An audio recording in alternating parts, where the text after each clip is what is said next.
This clip is brought to you by SaveWithConrad.com.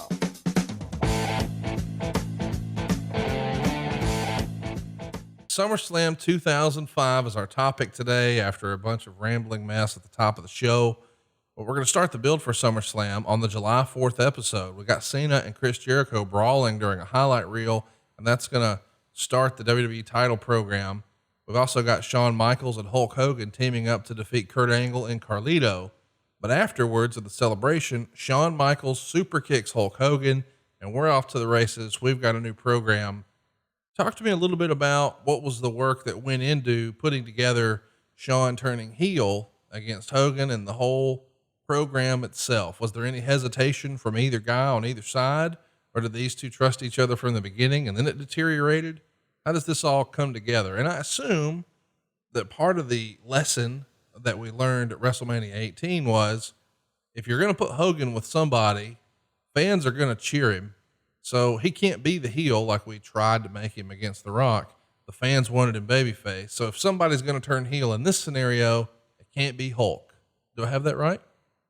Well, I think that in looking at it, there was an initial reaction that, do you need to turn either guy? And the feeling being that, and in reality, I think there were just going to be, and there were Shawn fans and there were Hulk fans.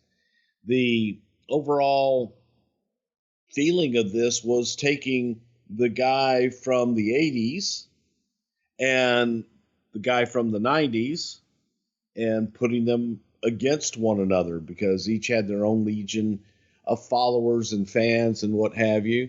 So it was kind of a natural, but I don't think that really you had to turn anybody. And Shawn could do heelish things. Hogan did do heelish things, and their fans forgave them, and the other person's fans despised them for that. So it was just kind of playing into both men's personalities and not making a full-fledged, oh my God, this guy's got to be a heel.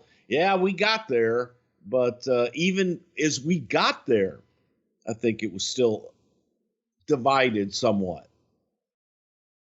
When this is first proposed, whose idea is this? And do you remember both Hogan and Shawn being receptive to it? In the beginning, yeah, both were very receptive to it. And it was a conglomeration of the writing team and getting to this match. And it might have been Michael Hayes even that first suggested the match, best of my recollection. But it was something that everybody was saying, if we could only get to this, this could be good. Because, again, you had the two heroes from two different eras. What was the relationship like in 05 here, July, August 05 with Hogan and Vince? It feels like over the years they've sort of played hokey pokey. They've had their ups and downs. Were they on good terms here, or did it feel like Hogan in this era still had one foot out the door at all times?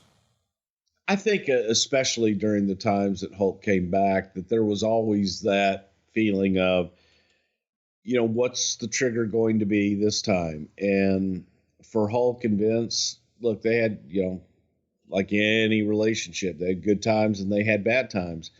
So throughout this, it was post WrestleMania.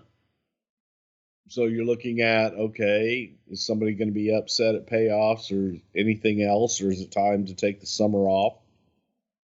So you had to weigh in all of that shit. And overall, I think that in the middle of this, in the meat of this, I think that Vince and Hulk had a pretty good relationship. It's just weird to know that, he was here before during the whole Rock thing. That was 02, 03, but then he leaves. He winds up actually doing a show with New Japan, teases like he's going to do some stuff with TNA in 03, and did the whole attack with Jarrett at the press conference. But then when he goes into the Hall of Fame in April of 05, it feels like, hey man, we're back in it. And we had that big WrestleMania moment it just feels like we're trying it again, but we're not really here for the long haul. Was that sort of the vibe you got as well? I think every time that you tried it, you were wishing you were. you're wishing that, man, this is it, and we can take it to the house. You know what I mean? It's like, finally, this is the one. Just things work out differently sometimes. It's interesting too, because we've heard over the years, and certainly Shawn and Vince had their ups and downs, but it certainly feels like Shawn and Vince have had a much tighter relationship as a whole than Vince and Hogan. And it feels like, I don't know, this has got to be a special match even for Vince. Yeah, I think so, because again, you look at the creations and what they meant to the company, and overall the support of the different fan groups throughout the years. There were loyalists on every single side, which made it a natural. And Hulk had that overreaching, just to everyone knew who the hell Hulk Hogan was. I think probably to this day, most people still do. So yeah, this was one of those that you needed to get while you had both of them on the books. We talked a little bit about Hogan turning or Shawn turning heel, and you said you weren't sure that you had to turn anybody heel. Why did you ultimately decide on somebody does have to be the bad guy for us to tell this story, and it's going to be Shawn? And is there ever any consideration for it being Hogan? And was Shawn, just glad to be the heel? I think that, again, just as I said before, as far as turning heel and what people would consider turning heel was to their audience and to their fans, they weren't turning heel. They were saying everything that was true, and they were doing what they wanted them to do. So both sides, both guys, in a traditional sense, turned heel. Well, yeah. And to your point, and we've talked about this before, but the best movie villains don't believe that they're bad guys. They believe in what they're doing. And yeah, they may have some interesting ways of getting the job done, but their motivation is their belief, which is something that they're not waking up thinking, I'm going to go do bad things today. No, they say, hey, I'm going to rob a bank today, and that sucks, but I'm not going to try to hurt anybody, but I'm doing that to take care of my wife or kids or whatever. But they believe that they're doing bad things, but they're doing them for the right reason, if that makes sense. Or they don't even necessarily believe that what they're doing is bad as much as necessary. Right. Raw the next week from Philadelphia has Shawn Michaels and Hulk Hogan make their SummerSlam match official.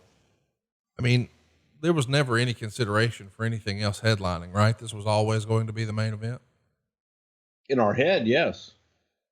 I mean, that was, you look at that, and that's a damn attractive headliner. So yes, in our head, it definitely was. Do you think you started to have that in mind, like WrestleMania? We've heard way back in the day, early 90s, late 80s, you would try to look at like WrestleMania to WrestleMania. But as you start adding all these other pay-per-views, it feels like you start to think about your more major ones. Yes, we've got minor pay-per-views, sort of B shows, if there is such a thing, along the way. But the big pillars of the company being, WrestleMania and Survivor Series and Royal Rumble and SummerSlam. When he comes back and you see the reception and how well he's received, and it seems like things are clicking along, do you sort of have Hogan, Shawn in your mind's eye as a main event for SummerSlam coming off of WrestleMania? Or do you think that's more of a May, June type thing? No, it was more of a June, July type thing.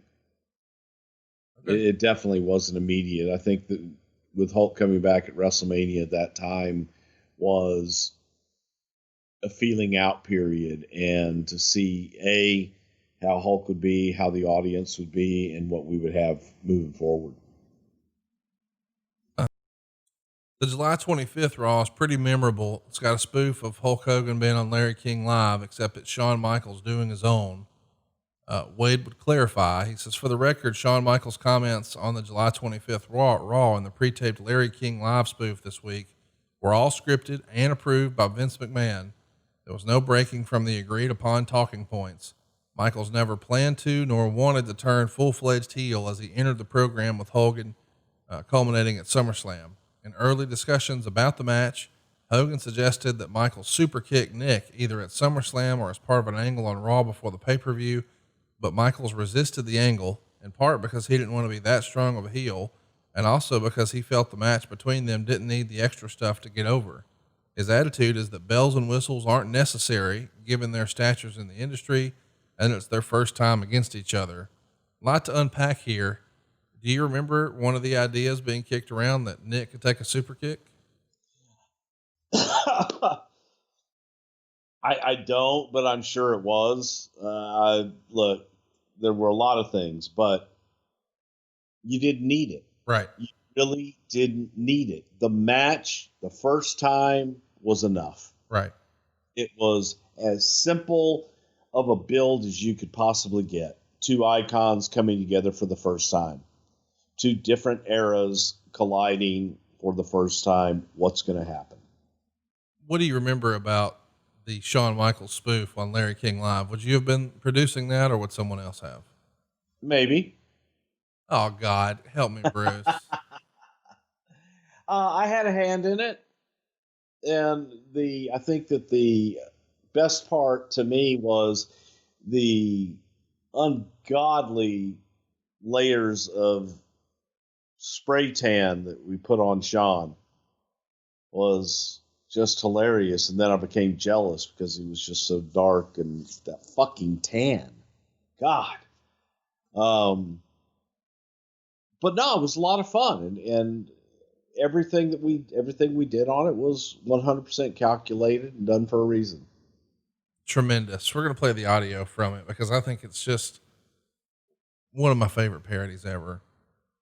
Roddy Piper's hosting a Piper's Pit with Shawn Michaels, discussing the Michaels super kick on Hogan, but it ends with Michaels hitting Piper with a super kick of his own. Was Roddy easy to put this promo together, or is it two guys that you knew didn't have to be scripted, or what can you tell us about, working with Piper and Hogan in this era?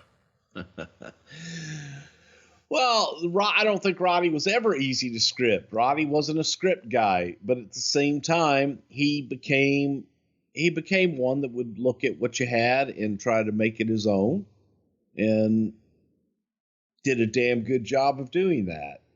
So you had a balancing act with Roddy. You had to write something that you knew that he could tweak and that you knew that he could make his own, and pray that he didn't go too far off into the woods. Shawn, you give Shawn the points, and Shawn's gonna get it all in for you. The biggest thing here is that the view that Roddy had of himself and his outlook is, okay, where's my program?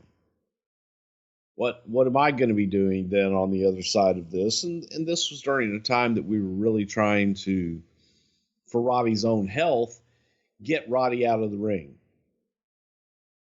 And I just don't, there wasn't plans. Maybe you could have had something with Roddy and Shawn, but it definitely wasn't in the cards at that point. On the August 8th edition of Raw, we've got a main event of Matt Hardy in his first WWE match back. He's going to defeat Gene Snitsky here, and Edge is going to attack him afterwards to keep their program building. And it also features Chris Jericho defeating referee Chad Patton because Patton counted a pin on Carlito the week before in a match against John Cena. That's good shit, man. I like it, the idea of a wrestler versus a referee. That's pretty creative here. Well, thank you. You're welcome. That's probably Brian Gerwitz's idea. Yeah, I didn't think you came up with anything that good. No. Kurt Angle is going to attack Eugene after a match to get his gold medals back, and Eugene's saved, of course, and we set up a new match between Hogan and Angle. Why would Hogan and Angle be put on free TV? Just because you didn't see it as really a pay-per-view match and it should just be a television attraction? No, it's again, I think that during this time, you're kind of looking at television and providing the best television that you can too. And it wasn't a 20, 30 minute big television match. I think Hogan would have asked the questions like, why in the fuck am I ever in here with this guy? God damn, he hurts. But it just made sense. And it was, again, it wasn't a big, gigantic match. The match, I mean. It was like, oh, hey, yes, it's a great attraction for one time. And we could have gotten to an angle and a story with them, but this was kind of a one-off, nice step in the story. You want to talk about a promo, man, go out of your way to see the 20-minute all-out heel promo in Montreal right before SummerSlam. Wade would say it's the best heel promo of Shawn's entire career. Nobody wants to boo him more than Montreal, and boy, he played into it in a big way. Wade would write, Michael played into that and seemed more comfortable in his skin behind the mic as a heel than at any time since becoming born again. Without being raunchy, Michaels was a cocky jerk again, unabashedly.